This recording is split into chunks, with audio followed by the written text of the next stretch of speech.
This is gonna change our lives forever. Nothing to do with his job. How much money do YouTubers really make? It's an important question because, according to a recent study, becoming a YouTuber is now considered one of the most desirable jobs in the world. And yet, some articles will tell you almost nobody is even making a living from YouTube. But then on the other side, some people talk about normal people becoming millionaires from their videos. So, what's the truth? How rich can you get from YouTube? In this video, we're answering how YouTube ad revenue works, how much money you can make from YouTube, and all the other ways some YouTubers profit from their channel, including some monetization tricks you may want to use yourself. For example, I'll be explaining how a video with less than 1,000 views made me over $500, and yet a video with 10,000 views made considerably less. So, let's delve into the truth about making money on YouTube. Now, in terms of how much ad revenue all of that earned in 2020, the main channel here earned a whopping $2,082,858.68. I think I'm about $30,000 in credit card debt right now. No. Yeah.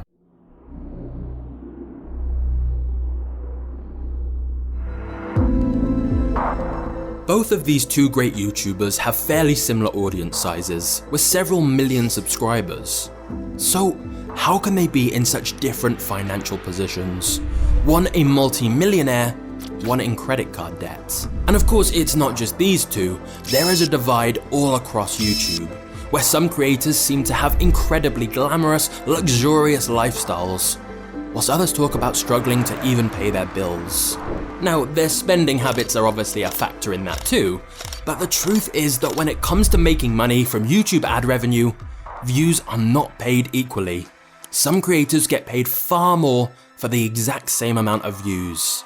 You see, YouTube don't set a price for ads. They don't say, you'll get X dollars for X views. Instead, every time an ad is displayed on a video, advertisers bid how much they're willing to pay to be in front of that content. Which means that for certain types of videos, advertisers will pay much, much more. Let's go back to our example of Graham Stephan and Laugh. The reason Graham's ad revenue is considerably higher is because he talks about finance and investing, topics which advertisers are willing to pay much more to be in front of. That's typically because if you're selling something finance related, you often have higher profit margins, and you also know that anyone watching a finance video is very likely to be interested in what you're selling. Whereas Laugh's channel was pranks and now vlogs. To advertisers, those aren't the types of videos that they want to pay a lot to be in front of.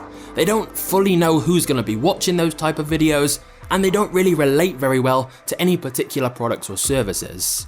So, when it comes to YouTube ad revenue, the riches are in the niches. Certain types of videos are simply much more valuable to advertisers, and so they will earn far more.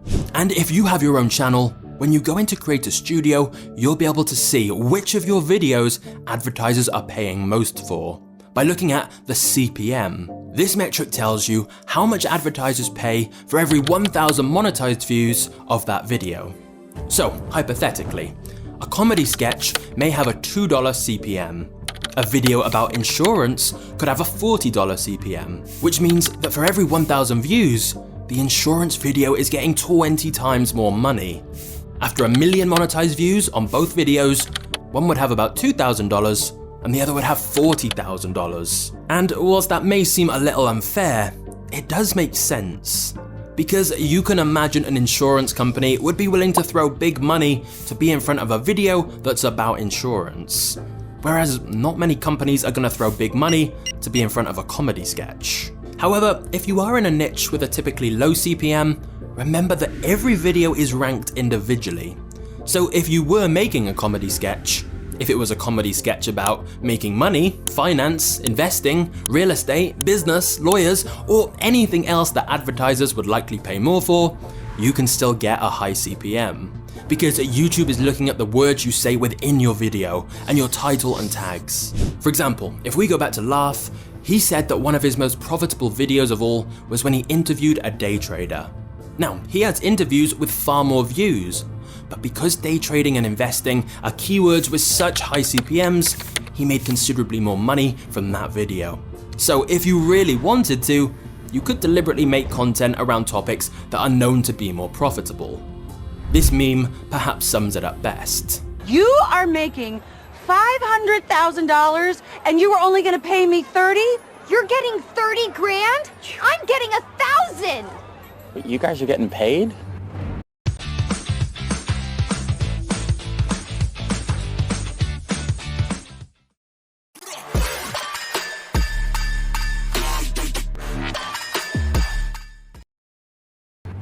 But that's not the full picture. Advertisers don't just pay more for certain topics and keywords, they also pay more depending on who the ad is being shown to.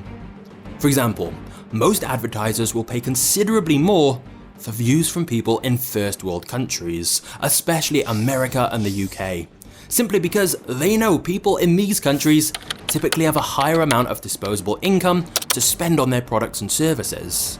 After all, it's a bit pointless running an ad for a $500 product in countries where the average citizen could never afford that.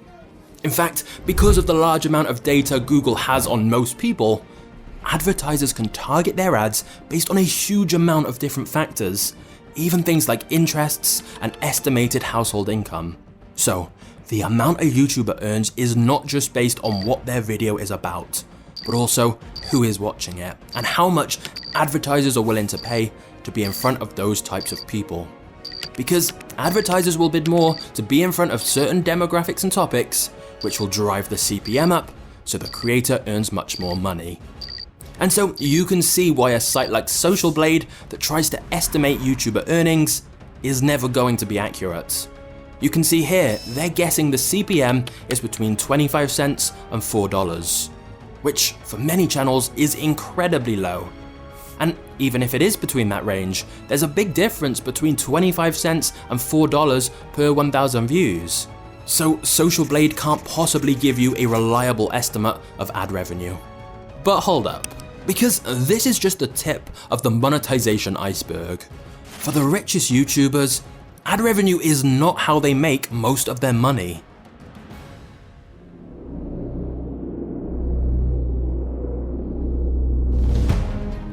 If you want to make a full-time income from YouTube, ad revenue should never be your main revenue stream. It's too unpredictable, and quite frankly, there are better ways to make more money. Here's what you need to remember. Attention equals money. If you have people's attention, people who are watching your videos and liking your content, then there are countless other ways you can monetize. For example, did you know that one of the richest YouTubers in the world is 9-year-old Ryan Cagey? Some estimate his revenue to be around $30 million a year. But that's not because of ads. It's because he set up other revenue streams through his channel. The beauty is, anyone can do this, even with a very small audience. And let's start with method 1. Affiliate marketing. Even if your channel has 0 subscribers, you can start monetizing right away with affiliate marketing. This is where you partner with businesses who have products or services your audience may like, and you promote them within your video. You'll get a unique affiliate link which you can put in the description, and every time someone buys through your link, you'll get a commission from the sale. You don't have to deal with making the product, shipping it, managing it, customer support, anything. Just make sure it's a great product you think your audience will genuinely like, and then you can promote it and get commission on every future sale made through your link, even months or years later after posting the video. You can find products to promote through affiliate marketplaces like ClickBank, but you can also try reaching out to businesses directly if there's something specific you want to promote. As for how much YouTubers can make with this, it varies wildly. If they're using something like the Amazon affiliates program, it won't be a lot of money, possibly a few $100s at most, because they're getting such a tiny percentage of the sale. But if they're promoting something like a digital course or software, it's likely they may be getting 50% or even more of the sale, because the business doesn't have any costs to make more copies. And so there are affiliate deals I've seen where YouTubers are getting several $100s per sale, sometimes even more. But now let's look at the second way YouTubers monetize their channels, which is sponsorships. This is where instead of getting a percentage of the sale, like affiliate marketing, you get a fixed amount up front to advertise a product or service within your video. Once again though, don't think sponsors are just for the big channels.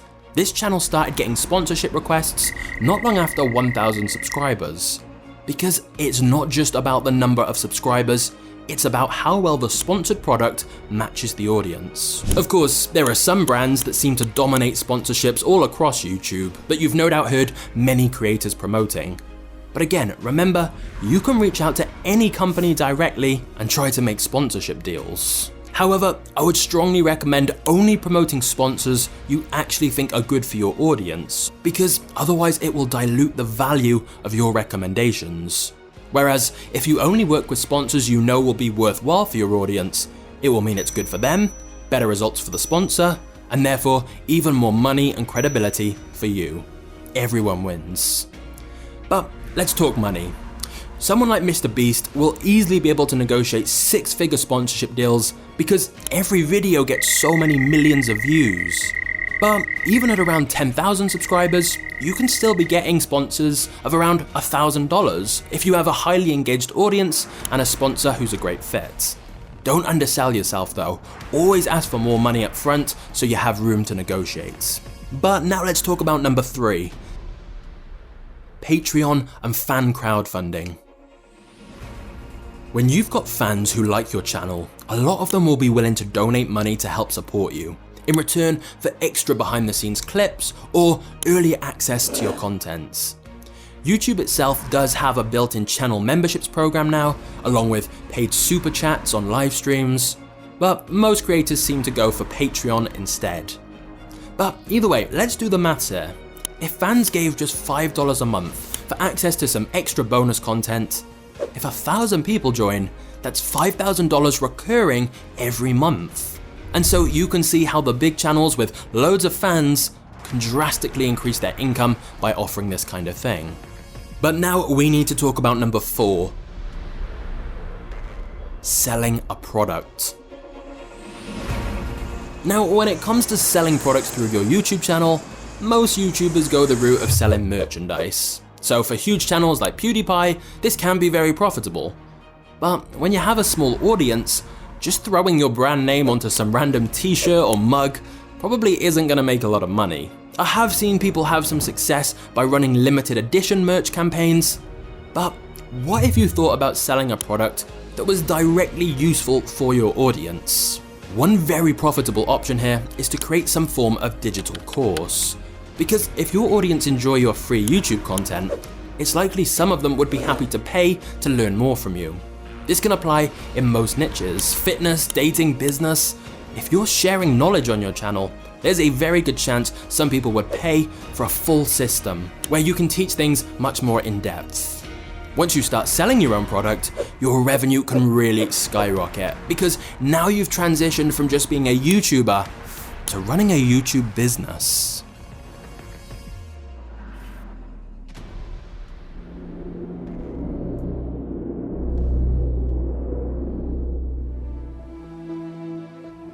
On this channel, I use the word magnate a lot, which just refers to someone very wealthy and successful within business. But sometimes I also use the term YouTube magnate, which means someone who combines YouTube and business together. Stick with me here, because this is how you genuinely can become a YouTube millionaire. Stop viewing your YouTube channel as a hobby or a job. Instead, think of it as a business. Because once you introduce all the different revenue streams we just talked about, especially the last one where you sell your own product, or even your own service like coaching, it becomes more than just a YouTube channel. The YouTube videos become free marketing for the products and services that you're selling. And that's where the real big money is. And let's be clear, this definitely doesn't mean your videos should suddenly start feeling like ads, where you're spending half the time just selling people things. But if you look at creators who are making a lot of money, most of that income is not directly from YouTube. It's because they've leveraged the attention their videos are getting. If this is starting to sound a little overwhelming, then bear in mind that the very top channels almost always have a team working with them. They're not doing it all alone. The reason they're able to put out lots of regular, high quality content is because they have a video editor, a thumbnail designer, and so on. Different people to help them run the channel and business so they can scale much faster. Because the more sales you get, the more you can grow your team and invest in making even better content, which in turn brings in even more sales and the cycle repeats so your income keeps growing. So again, I repeat, think of YouTube like a business. Don't rely on ads, have multiple different revenue streams, especially a related product or service you can sell.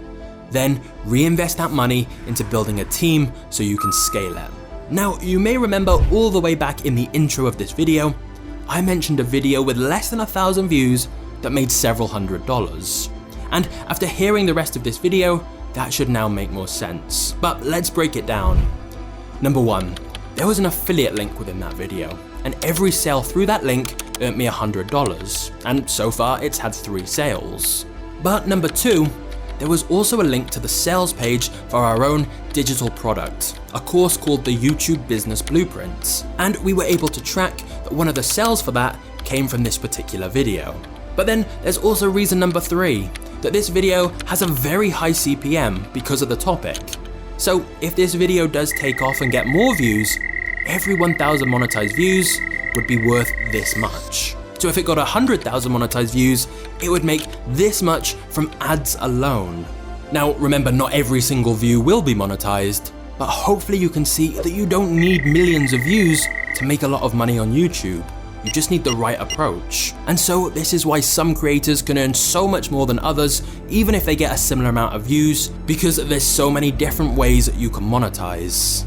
But if you are interested in building a business with YouTube, like we've talked about, then feel free to grab the first module of our YouTube Business Blueprint for free by clicking the link below. I'm not sure how long left we will be giving this away for free, but if the link is still there when you're watching this, you can get it and you'll learn all about this stuff in much more detail so you can get started yourself.